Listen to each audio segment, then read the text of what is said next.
आप सभी विद्यार्थियों का साहित्य क्लासेस चैनल पर हार्दिक स्वागत, हार्दिक अभिनंदन। प्रिय विद्यार्थियों, आज हम पढ़ेंगे राजनीति विज्ञान कक्षा 12। आज ही शुरुआत कर रहे हैं नवीन पाठ्यक्रम के अनुसार। आपका जो नया पाठ्यक्रम है एनसीईआरटी का, उसके अनुसार राजनीति विज्ञान की कक्षाएं आज से प्रारंभ की जा रही है। उम्मीद करता हूं कि आपका राजनीति विज्ञान के विषय में बहुत अधिक मददगार होगी, सहायक होगी। आज हम पहला ही पार्ट पढ़ेंगे, शीत युद्ध का दौर, जिसका प्रथम भाग पढ़ेंगे। यानी इस पार्ट के लगभग 3 भागों में इस पार्ट को बांट करके और पढ़ा जा रहा है।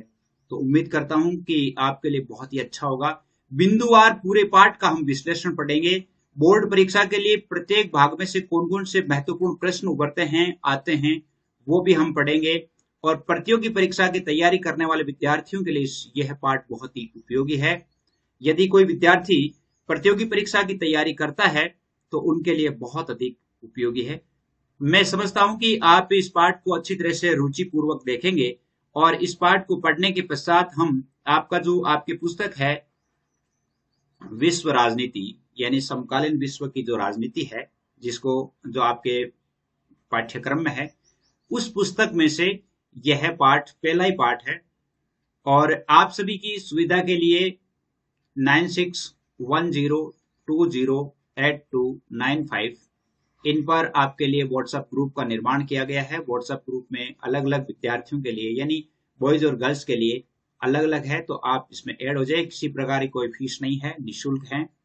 आप निश्चित रूप से मेरे साथ बने रहें, चैनल को सब्सक्राइब भी करें ताकि जब भी वीडियो अपलोड होता है तो आपके पास उसका नोटिफिकेशन आ जाए। कंपटीशन की तैयारी करने वाले विद्यार्थियों के लिए बहुत ही एक महत्वपूर्ण है। यानी जैसे लंबी तैयारी आप जब कर रहे हैं, जैसे मान लो कोई बीए भी कर रहा है, यानी ग्रेजुएशन भी करने में, जैसे कोई बीए फर्स्ट ईयर में है, सेकंड ईयर में, फाइनल में, तो उनके लिए भी यह है बहुत अधिक महत्वपूर्ण पार्ट है।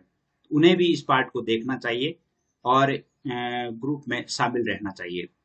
तो क्या है शीत युद्ध का दौर, इसके बारे में हम पढ़ते हैं। शीत युद्ध का दौर क्या है, यानी शीत युद्ध कब हुआ, कब शुरू हुआ, कौन कौन से देश उसमें शामिल थे और इसके क्या परिणाम रहे, इन सभी के बारे में आज हम निश्चित रूप से पढ़ेंगे। और आपके लिए जो एसडब्ल्यू दिया जाएगा, होमवर्क दिया जाएगा, इसमें से 21 प्रश्न आपके लिए छांटे गए हैं जो बहुत महत्वपूर्ण बनते हैं। बहुत ही इजी वे में हम तैयार हो जाएंगे, यानी वो इजी वे में हम निश्चित रूप से उन प्रश्नों को अच्छी तरह से याद कर लेंगे। देखिए, अपन पाठ की तरफ चलते हैं और सबसे पहले देखिए शीत युद्ध का दौर। यानी शीत युद्ध का दौर एक समय था 1945 के आसपास का, जिसमें 2 महाशक्तियां, संयुक्त राज्य अमेरिका और सोवियत संघ, जिसको हम रशिया कहते हैं, रूस कहते हैं, इनका वर्चस्व शीत युद्ध के केंद्र में था। तो आपसे प्रश्न यही बन सकता है शुरुआत में कि शीत युद्ध के केंद्र में कौन सी 2 महाशक्तियों का वर्चस्व था। तो वो वर्चस्व था संयुक्त राज्य अमेरिका और सोवियत संघ। आ गया समझ में। इस पार्ट में हम क्या क्या पढ़ेंगे कि विश्व के विभिन्न हिस्सों में शीत युद्ध कहां कहां हुआ, गुटनिरपेक्ष आंदोलन हुआ और उस गुटनिरपेक्ष आंदोलन का क्या प्रभाव पड़ा, गुटनिरपेक्ष देशों द्वारा नई अंतर्राष्ट्रीय आर्थिक व्यवस्था स्थापित करने के प्रयास क्यों किए गए, और इन देशों ने गुटनिरपेक्ष आंदोलन को अपने आर्थिक विकास और राजनीतिक सुविधा का साधन बनाया तो क्यों बनाया। इन सभी बिंदुओं पर हम चर्चा करेंगे। सबसे पहले देखिए, चलते हैं कि दूसरे विश्व युद्ध के अंत के परिणाम स्वरूप 2 महाशक्तियों, यानी संयुक्त राज्य अमेरिका और समाजवादी सोवियत गणराज्य का उदय हुआ। दूसरा विश्व युद्ध का अंत हुआ 1945, और यानी 1939 से लेकर के 1945 तक दूसरा विश्व युद्ध चला। 14 से 18 तक पहला विश्व युद्ध चला। अब 1945 की यानी विश्व युद्ध का अंत जब हुआ तो उसमें 2 महाशक्तियां उभर कर आई। कौन सी थी? एक तो संयुक्त राज्य अमेरिका थी और एक थी समाजवादी सोवियत गणराज्य का उदय हुआ। और इस समय क्या हुआ कि सबसे पहले क्यूबा मिसाइल संकट आया था। क्यूबा मिसाइल संकट क्या है? 1961 की अप्रैल में सोवियत संघ के नेताओं ने, रशिया के नेताओं को यह चिंता सता रही थी कि अमेरिका साम्यवादियों द्वारा शासित क्यूबा पर आक्रमण कर देगा। सोवियत संघ के नेताओं को 1961 में क्या चिंता थी कि अमेरिका जो है वो क्यूबा पर आक्रमण करेगा, और वहां पर किसका शासन था? साम्यवादियों का शासन था। उस देश के राष्ट्रपति कौन थे? फिदेल कास्त्रो थे। यानी फिदेल कास्त्रो जो है वो सोवियत संघ का पक्षधर था। तो उन्हें लगा कि फिदेल कास्त्रो का जब तख्ता पलट हो जाएगा तो क्यूबा पर हमारा अधिकार समाप्त हो जाएगा। ये सोवियत संघ यानी इस अंदेशे में था। क्यूबा अमेरिका के तट से लगा हुआ, क्यूबा कहां है? अमेरिका के तट से लगा हुआ एक छोटा सा द्वीपीय देश है, एक द्वीप के रूप में एक देश है। और क्यूबा जो है वो सोवियत संघ से जुड़ा हुआ था। क्यों? सोवियत, प्रश्न आपसे आ सकता है कि सोवियत संघ से क्यों जुड़ा हुआ था? इसलिए क्योंकि सोवियत संघ उसे कूटनैतिक और वित्तीय सहायता देता था। क्यूबा सोवियत संघ के साथ में क्यों था? क्योंकि सोवियत संघ उसे कूटनैतिक और वित्तीय सहायता देता। कूटनैतिक मतलब उसे जैसे हथियारों की सप्लाई करना है, वहां की राजनीति में इंटरफेयर करना है, वहां के जो उनके पक्षधर नेता है उनको शरण प्रदान करना है। और अगर मान लो वहां पर किसी प्रकार के जैसे इंटरनेशनल लेवल पर वित्तीय सहायता की आवश्यकता हुई तो वो वित्तीय सहायता भी कर देता था। सोवियत संघ के नेता थे निकिता क्रुश्चेव।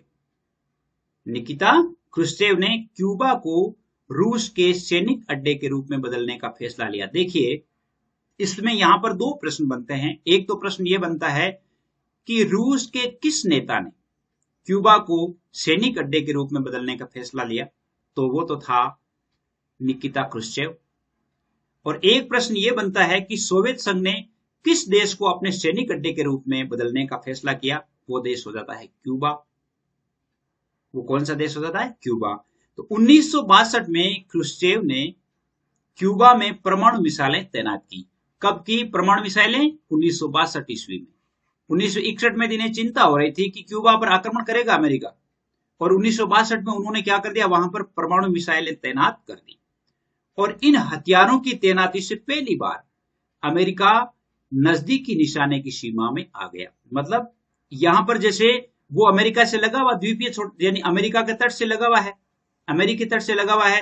तो क्यूबा में जो ही उन्होंने सैनिक अड्डा लगाया, सैनिक अड्डा लगाते ही क्या हुआ कि अमेरिका उनके निशाने पर आ गया, नहीं बिल्कुल नजदीक आ गया।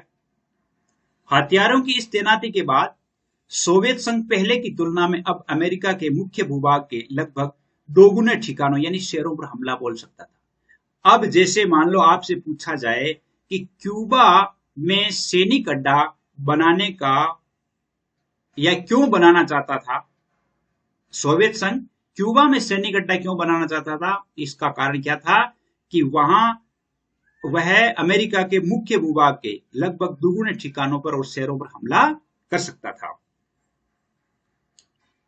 अब आगे देखिए, क्यूबा में सोवियत संघ द्वारा परमाणु हथियार तैनात करने की भनक अमेरिका वासियों को या अमेरिकी नेताओं को 3 हफ्ते के बाद लगी।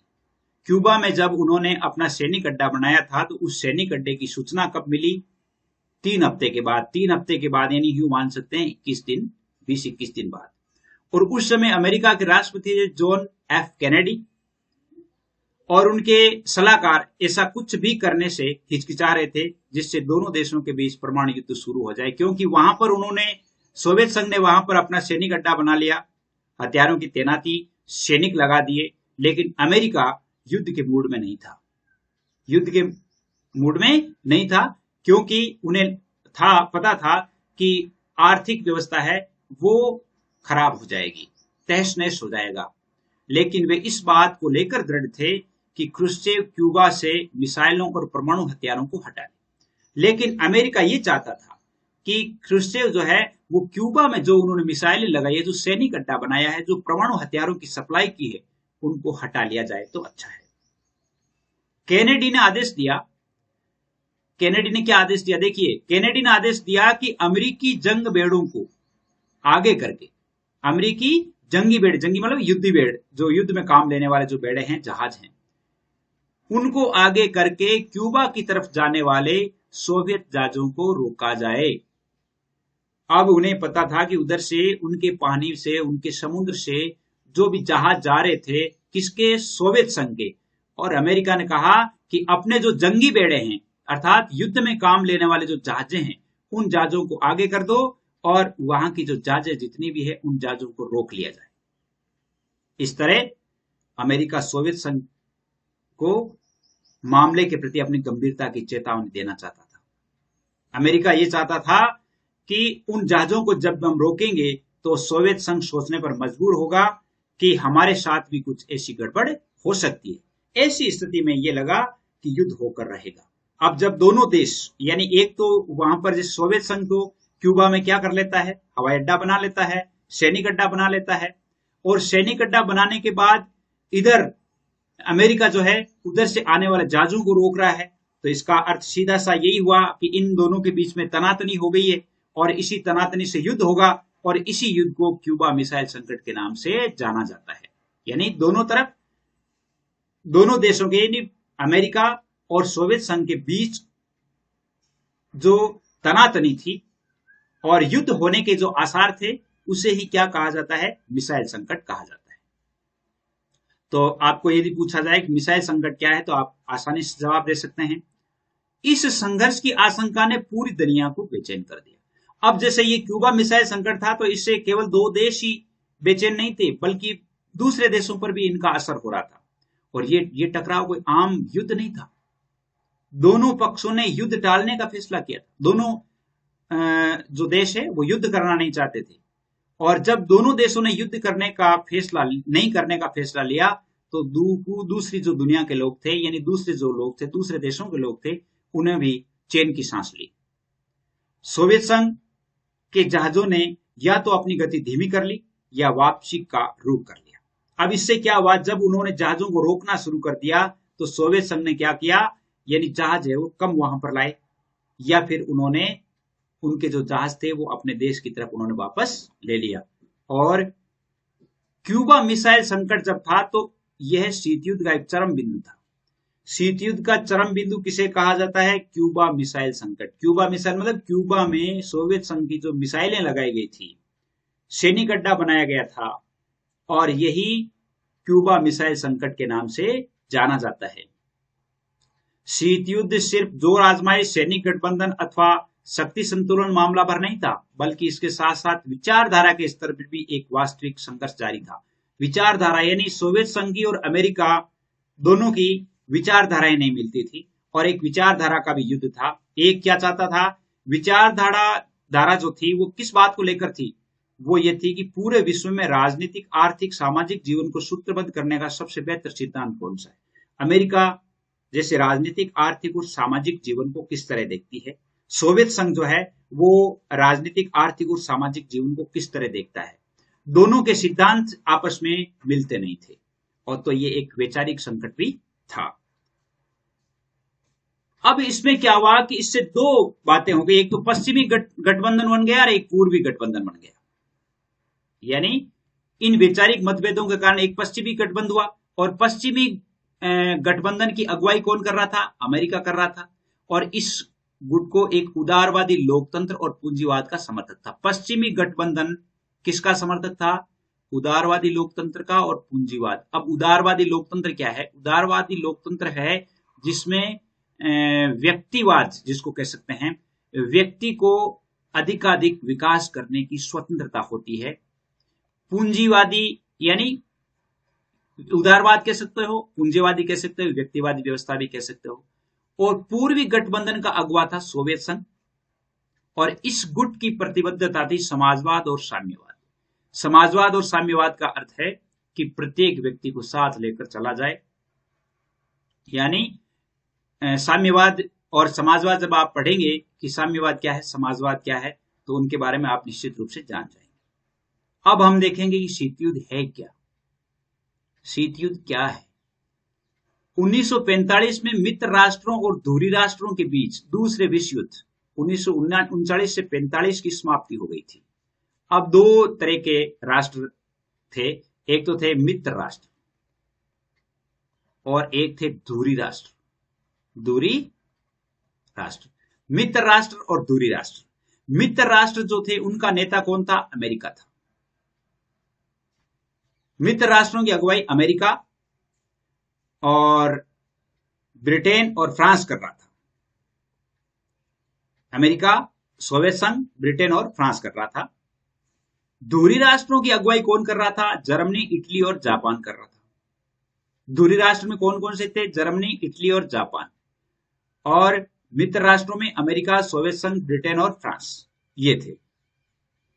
और यह युद्ध यूरोप से बाहर के इलाकों में भी फैला। शीत युद्ध जो था वो केवल इन 5-7 देशों में नहीं, बाहर के देशों में भी फैला, जिसमें देखिए दक्षिण पूर्व एशिया आता है, जिसमें चीन आता है, ब्रह्मा आता है, जिसका वर्तमान नाम म्यांमार है। और भारत के पूर्वोत्तर हिस्से भी इससे अछूते नहीं थे। भारत के पूर्वोत्तर हिस्सों में भी शीत युद्ध हुआ। यदि भारत को पक्ष में लेकर के पूछा जाए कि भारत के कौन से हिस्सों में या किस हिस्से में शीत युद्ध का असर रहा, तो भारत के पूर्वोत्तर हिस्से में रहा था। किस हिस्से में रहा? पूर्वोत्तर हिस्से में। और शीत युद्ध की शुरुआत कब हुई? दूसरे विश्व युद्ध की समाप्ति को, या दूसरे विश्व युद्ध की समाप्ति से ही शीत युद्ध की शुरुआत हुई। अगस्त 1945 में अमेरिका ने जापान के 2 शहर हिरोशिमा और नागासाकी पर बम गिराए। 6 अगस्त 1945 को हिरोशिमा पर और 9 अगस्त 1945 को नागासाकी पर। 9 अगस्त 1945 नागासाकी और 6 अगस्त 1945 हिरोशिमा। ये जापान के 2 शहर थे जहां पर अमेरिका ने बम गिराए थे। बहुत ही महत्वपूर्ण प्रश्न है, बहुत बार आपके कंपटीशंस में पूछा जाता है। और जापान को घुटने टेकने पड़े। जापान को घुटने नहीं, जापान का शेर तबाह हो गए। इसके बाद दूसरे विश्व युद्ध का अंत हो गया। और अमेरिका की इस कार्रवाई का लक्ष्य सोवियत संघ को एशिया तथा अन्य जगहों पर सैन्य और राजनीतिक लाभ उठाने से रोकना था। अमेरिका की यह कार्रवाई, यानी जैसे मान लो आपसे प्रश्न पूछा जाए कि अमेरिका ने जापान के 2 शहरों पर परमाणु बम क्यों गिराए? क्योंकि वह सोवियत संघ को एशिया तथा अन्य जगहों पर सैन्य और राजनीतिक लाभ उठाने से रोकना चाहता था, इसलिए उसने वहां पर बम गिराए। और वह सोवियत संघ के सामने यह भी जाहिर करना था कि अमेरिका ही सबसे बड़ी ताकत है। दूसरा कारण एक ये भी था कि अमेरिका एक बहुत बड़ी शक्ति है, वो उसे दिखाना चाहता था। अमेरिका के समर्थकों का तर्क था, अमेरिकी समर्थक जो है वो क्या कहते हैं कि ये परमाणु बम गिराए गए, तो उनका तर्क क्या था कि युद्ध को जल्दी से जल्दी समाप्त करने तथा अमेरिका और साथी राष्ट्रों की आगे की जनहानि को रोकने के लिए परमाणु बम गिराना जरूरी था। अमेरिकी जो समर्थक है वो ये कहते हैं कि यदि हम ये परमाणु बम नहीं गिराते तो युद्ध जल्दी समाप्त नहीं होता, और दूसरी बात, जल्दी समाप्त नहीं होता तो दूसरे राष्ट्रों को जनहानि होती, इसलिए ये परमाणु बम गिराना जरूरी था। परमाणु बम गिराते ही जापान जो है वो घुटने टेक गया और उसने युद्ध से मुंह मोड़ लिया, जिससे क्या है कि दूसरे जो देश थे उन देशों में जनहानि होने से बच गई। अमेरिका और सोवियत संघ का महाशक्ति बनने की होड़ एक दूसरे के मुकाबले में खड़ा होना शीत युद्ध का कारण बना। शीत युद्ध का एक कारण था सोवियत संघ और अमेरिका दोनों महाशक्तियां बनना चाहते थे और इसलिए वो एक दूसरे से मुकाबला कर रहे थे। अगर कोई अपने शत्रु पर आक्रमण करके उसके परमाणु हथियारों को नाकाम करने की कोशिश करता है, तब भी दूसरे के पास उसे बर्बाद करने लायक हथियार बच जाएंगे। इसे अपराध रोक संतुलन तर्क कहा गया। अपराध रोक संतुलन तर्क कैसे है, किसे कहा जाता है? कोई देश या एक शत्रु देश दूसरे पर आक्रमण करता है और उसके परमाणु हथियारों को नाकाम करने की कोशिश करता है, लेकिन फिर भी उसके पास दूसरे देश को फिर भी दूसरे के पास उसे बर्बाद करने लायक हथियार बच जाते हैं, तो उसे अपराध रोक संतुलन तर्क कहा जाता है।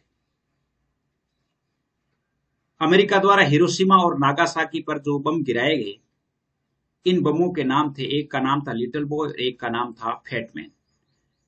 और लिटिल बॉय की 15 टन किलोटन क्षमता थी और फैटमैन की 21 किलोटन क्षमता थी। कितने थे? लिटिल बॉय तो था 15 टन किलोटन क्या, और ये था 21 किलोटन का, और इनके नाम, एक का लिटिल बॉय था, एक का फैटमैन था। अब क्या हुआ कि जैसे मान लो इस प्रकार विश्व जो है वो एक अलग राजनीति में की तरफ गति कर रहा था, तो संपूर्ण जो 2 ध्रुवीय देश हो गए, 2 ध्रुवीय विश्व का आरंभ हो गया। दोनों महाशक्तियां सोवियत संघ और अमेरिका, दोनों का प्रभाव का दायरा बढ़ने लगा और वो बढ़ाने के लिए कोशिश कर रहे थे, तो दुनिया दो गुटों के बीच स्पष्ट रूप से बंट गई। एक तरफ सोवियत संघ था, एक तरफ अमेरिका था। और ऐसे में किसी मुल्क के लिए एक ये रास्ता था कि वह अपनी सुरक्षा के लिए किसी एक महाशक्ति के साथ जुड़ा रहे। तो जैसे दो ध्रुव हो गए थे, दोनों ध्रुव में कोई भी ध्रुव यानी छोटे छोटे जो देश थे वो एक दूसरे के साथ, यानी दो जो ये महाशक्तियां थी उन दोनों में से किसी एक का साथ देना था, एक के साथ रहना था, क्योंकि वो अपनी सुरक्षा चाहते थे। यदि मान लो किसी के साथ नहीं रहते तो कोई भी जो महाशक्ति है उस पर आक्रमण करके और उसे अपने अधीन कर सकती थी। छोटे देशों ने महाशक्तियों के साथ अपने जुड़ाव का इस्तेमाल निजी हित में किया। छोटे देश जो है वो इसके साथ क्यों हुए? कारण यह था कि इन देशों को स्थानीय प्रतिद्वंदी देश के खिलाफ सुरक्षा का वायदा मिला।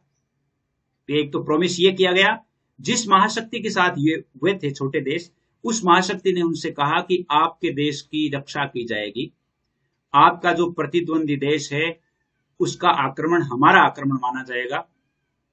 उन्हें हथियार दिए गए, आर्थिक मदद दी गई। इस कारण से क्या है कि वो छोटे देश हैं वो महाशक्तियों के साथ हुए। इन देशों ने अपनी पड़ोसी देशों से होड़ थी। इन देशों की किससे होड़ थी? पड़ोसी देशों से होड़ थी। महाशक्तियों के नेतृत्व में गठबंधन की व्यवस्था से पूरी दुनिया दो खेमों में बंट गई, दो भाग हो गए पूरी दुनिया के। और यह विभाजन सबसे पहले पहले यूरोप में हुआ। सबसे पहले यह कहां हुआ था? सबसे पहले गठबंधन या जैसे कहां पे हुआ विभाजन? कहां हुआ? यूरोप में हुआ, जिसमें पश्चिमी यूरोप के जो अधिकतर देश है उन्होंने अमेरिका को ज्वाइन किया। पश्चिमी यूरोप के जो देश है वो अमेरिका के साथ हो गए। पूर्वी यूरोप के देश है वो सोवियत संघ के साथ हो गए। तो पूर्वी यूरोप सोवियत संघ में और पश्चिमी यूरोप है अमेरिका के साथ में। और ये खेमे दोनों एक तो पश्चिमी गठबंधन के नाम से और एक पूर्वी गठबंधन के नाम से जाने गए। तो पश्चिमी गठबंधन का मतलब है अमेरिका, पूर्वी गठबंधन का मतलब है सोवियत संघ। पश्चिमी गठबंधन का मतलब अमेरिका और पूर्वी गठबंधन का मतलब सोवियत संघ। पश्चिमी गठबंधन ने स्वयं को एक संगठन का रूप दिया। 1949 में उत्तरी अटलांटिक संधि संगठन, यानी उत्तर का मतलब होता है नॉर्थ, अटलांटिक का एक्ट, संधि का ट्रीटी और ऑर्गेनाइजेशन, जिसको नाटो नाम दिया गया। क्या नाम दिया गया? नाटो, यानी नॉर्थ अटलांटिक ट्रीटी ऑर्गेनाइजेशन। यानी इसका अर्थ हुआ कि नाटो, जिसकी स्थापना 1949 में हुई। कब हुई थी? 1949 में। नाटो की स्थापना कब हुई? 1949 में। इसमें 12 देश शामिल थे। कितने देश शामिल थे? 12 देश शामिल थे। और वो 12 देश कौन कौन से थे वो मैं आगे थोड़ी देर में बताऊंगा कि नाटो में 12 देश कौन से थे, वार्सा संधि में कौन से थे, सीएटू में कौन से थे, मतलब सारे हम देखेंगे। इस संगठन ने घोषणा की, नाटो ने क्या घोषणा की कि उत्तरी अमेरिका अथवा यूरोप के इन देशों में से किसी एक पर भी हमला होता है तो उसे संगठन में शामिल सभी देश अपने ऊपर हमला मानेंगे। नाटो का पहला सिद्धांत कि नाटो में जो भी देश शामिल है, 12 देश शामिल है, उन 12 देशों में से किसी पर भी हमला होता है तो इसका मतलब है कि उसी देश पर हुआ है। और नाटो में शामिल हर देश एक दूसरे की मदद करेगा, ये सिद्धांत बनाए गए। इसी प्रकार जो पूर्वी गठबंधन है, जिसको हम सोवियत संघ कहते हैं, पूर्वी गठबंधन को वार्सा संधि के नाम से जाना जाता है। ये तो नाटो के नाम से, पश्चिमी गठबंधन नाटो के नाम से और पूर्वी गठबंधन को वार्सा संधि के नाम से जाना जाता है। और इसकी अगुवाई है वो सोवियत संघ कर रहा था। और इसकी स्थापना 1955 में हुई। नाटो की स्थापना 1949 में हो गई और सोवियत संघ यानी वार्सा संधि है, वार्सा संधि की स्थापना 1955 में हुई थी। कब हुई थी? 1955 में। और इसका मुख्य काम क्या था? यानी वार्सा ट्रीटी का मुख्य काम क्या था? उसका काम था नाटो में शामिल देशों का यूरोप में मुकाबला करना। और महाशक्तियों के बीच तनातनी का मुख्य जो अखाड़ा था यूरोप बन गया था। महाशक्तियां थी और इन महाशक्तियों का जो मुख्य अखाड़ा था वो कौन सा देश हो गया था? कौन सा? यूरोप हो गया था। यूरोप महाद्वीप जो है वो इनकी तनातनी का मुख्य अखाड़ा हो गया। अब हम देखते हैं थोड़ा सा कि जैसे ये नाटो है, देखो ये जो नाटो के में शामिल है जो देश हैं 12 देशों में, जैसे एक नॉर्वे, ठीक है, ब्रिटेन, ठीक है, इसके बाद ये हेग नीदरलैंड, और ब्रुसेल्स, लग्जमबर्ग, बोन, यानी ये फ्रांस जितना भी है पूरा, पश्चिमी जर्मनी, ठीक है, और पश्चिमी जर्मनी के अलावा ये इटली, इटली के अलावा देखो तुर्की, तुर्की के अलावा ये ग्रीस, ग्रीस के अलावा स्पेन, और स्पेन के अलावा ये पुर्तगाल, यानी ये 12 देश है वो इसमें शामिल थे। वारसा पैक्ट के सदस्य देखिए लाल रंग के जितने भी है वो वारसा पैक्ट के सदस्य हैं। कौन से हैं? वारसा पैक्ट के सदस्य हैं। तो वारसा पैक्ट में देखिए सोवियत संघ है ये, वारसा यानी पोलैंड, पूर्वी जर्मनी, चेकोस्लोवाकिया, रोमानिया, बुल्गारिया, है ना, हंगरी, ये इसमें शामिल थे वारसा में। किसमें शामिल थे? वारसा, जिसको पूर्वी गठबंधन भी कहा जाता है। क्या कहा जाता है? पूर्वी गठबंधन भी कहा जाता है, इसको पश्चिमी गठबंधन कहते हैं। अन्य कम्युनिस्ट देश है, देखिए इस कलर के जितने भी है, जैसे ये यूगोस्लाविया है, कम्युनिस्ट देश है। और जैसे अलग जो देश हैं इसके अलावा, और अन्य जो देश हैं इसके अलावा देखिए ये अन्य देशों में डबलिन है, हेलसिंकी फिनलैंड है, स्वीडन है, ये सभी अन्य देशों में शामिल। तो इस प्रकार हमें पूर्वी गठबंधन और पश्चिमी गठबंधन, यानी एक तो नाटो और एक वारसा, इसके बारे में हमें देखना था। अब देखिए पूर्वी और दक्षिण पूर्वी एशिया तथा पश्चिम एशिया में अमेरिका ने गठबंधन का तरीका अपनाया। अमेरिका ने पूर्वी, दक्षिण पूर्वी एशिया और पश्चिम एशिया, इसमें गठबंधन का तरीका अपनाया, मतलब गठबंधन करने का। और इन गठबंधनों को दक्षिण पूर्वी एशियाई संधि संगठन शिएटो के नाम से जाना गया। किसके नाम से? दक्षिण पूर्वी, यानी South Eastern Asian Treaty Organisation. और एक थी केंद्रीय संधि, जिसको सेंटो कहा जाता है, सेंट्रल ट्रीटी ऑर्गेनाइजेशन कहा जाता है। इसके जवाब में इसने तो, जैसे अमेरिका ने शिएटो और सेंटो की स्थापना की, तो सोवियत संघ ने, साम्यवादी चीन, सोवियत संघ तथा साम्यवादी चीन ने जो उत्तरी, यानी जो इस क्षेत्र के जो देश के जो उत्तरी, जैसे वियतनाम है, उत्तरी कोरिया है, इराक है, इनके साथ अपने संबंध मजबूत किए। तो सोवियत संघ और साम्यवादी चीन ने तो किसके साथ? वियतनाम के साथ, कोरिया के साथ और इराक के साथ अपने संबंध बढ़ाए। तो ये सब महाशक्तियों को गुट बनाने की जरूरत क्यों पड़ी? महाशक्तियां जो थी उन्होंने गुट क्यों बनाया? इसका एक कारण था महत्वपूर्ण संसाधनों जैसे खनिज, तेल और खनिज। जैसे अगर मान लो जिस देश में छोटे छोटे देश है, उन छोटे छोटे देशों में खनिज भी निकलता है, तेल भी निकलता है, तो उन देशों को अपने आगोश में लेकर के और वहां पर पूर्णतया खनिज का दोहन कर सके, तेल निकाल सके। दूसरा एक कारण था भू क्षेत्र, ताकि यहां से महाशक्तियां अपने हथियारों और सेना का संचालन कर सके। दूसरी बात, जैसे मान लो उन्होंने क्यूबा में सैनिक अड्डा बनाया, क्यों? क्योंकि क्यूबा है वो अमेरिका से लगता देश था, यानी अमेरिका के तटवर्ती देश था, और वहां पर सैनिक अड्डा बनाने का अर्थ है कि वह अमेरिका के बहुत सारे शहरों पर वो हमला कर सकता था। तीसरा था सैनिक ठिकाने, जहां से महाशक्तियां एक दूसरे की जासूसी कर सकती थी, एक कारण ये भी था। चौथा था आर्थिक मदद, जिससे गठबंधन में शामिल बहुत से छोटे छोटे देश सैन्य खर्च वहन करने में मददगार हो सकते थे। अब जैसे एक गुट बनाने की जरूरत ये भी पड़ी कि छोटे छोटे जो देश थे उनके पास आर्थिक व्यवस्था उनकी इतनी मजबूत नहीं थी, उन्हें आर्थिक व्यवस्था दे करके और उन पर ये उनको शामिल किया गया, जिससे क्या है कि वो मनचाहा परिणाम प्राप्त कर सकते थे। आज का भाग इतना ही पढ़ेंगे क्योंकि बहुत टाइम हो गया, और अब हम आपको प्रश्नों की तरफ ले चलते हैं। प्रश्न देखिए, पहला प्रश्न देखिए, शीत युद्ध के केंद्र में किन दो महाशक्तियों का वर्चस्व था? कौन सी दो महाशक्तियां थी? एक तो था सोवियत संघ और एक था अमेरिका। सोवियत संघ और अमेरिका। क्यूबा मिसाइल संकट के समय क्यूबा के राष्ट्रपति कौन थे? Fidel Castro. कौन थे? Fidel Castro. क्यूबा सोवियत संघ के साथ क्यों जुड़ा हुआ था? क्यूबा सोवियत संघ के साथ क्यों जुड़ा हुआ था? क्योंकि वह सोवियत संघ से आर्थिक और सैनिक मदद लेता था। निकिता क्रुश्चेव ने क्यूबा में परमाणु मिसाइलें कब तैनात की थी? 1962 में। कब तैनात की थी? 1962। 1961 में तो उनको चिंता हो गई थी। सोवियत संघ ने किस देश को अपने सैनिक अड्डे के रूप में बदलने का फैसला लिया? किस देश को? क्यूबा को। उस समय उसके नेता कौन थे? निकिता क्रुश्चेव। अमेरिका ने सोवियत संघ को किस प्रकार चेतावनी दी? चेतावनी इस प्रकार दी कि क्यूबा की तरफ जाने वाले जहाजों को रोक दिया गया। क्यूबा मिसाइल संकट क्या है, जिसकी परिभाषा हम पढ़ चुके हैं।